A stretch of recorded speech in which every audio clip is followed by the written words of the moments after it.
అవన్నీ కూడా డాక్యుమెంటేషన్ చేసి ఇవ్వాలి. అవన్నీ మనం హైకోర్టుకి సబ్మిట్ చేయవలసి ఉంటుంది.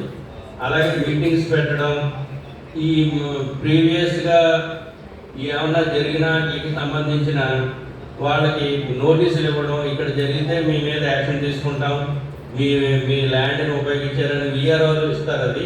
అది ఇచ్చి మీరు తీసుకోవాల్సి ఉంటుంది విఆర్ఓలు అందరూ. అలాగే పంచాయతీ సెక్రటరీలు కూడా ఎక్కడైనా ఆ పంచాయతీ పరిధిలో ఏమైనా జరుగుతాయని ముందుగా ఊహించిన వాళ్ళకి ఆ ప్రెమిసెస్ని జోదశాల కింద, కాక్పెట్ల కింద, దాని కింద ఉపయోగిస్తారంటే వాళ్ళు కూడా ముందుగా నోటీసులు ఇచ్చి బైండ్ ఓవర్ చేసుకున్నట్టు చేసుకోవాల్సిన అవసరం ఉంటుంది. మీరు జరిగితే మీ దాన్ని ఇల్లీగల్గా ఉపయోగిస్తే ఇల్లీగల్ కార్యక్రమాలకు మీపై తగు చర్య తీసుకోవాలని తెలియజేయడానికి నోటీసులు ఇవ్వాలి. చేయకూడదు అన్నది విషయం. ఆ నోటీసులు మీరు దగ్గర పెట్టుకోవాలి.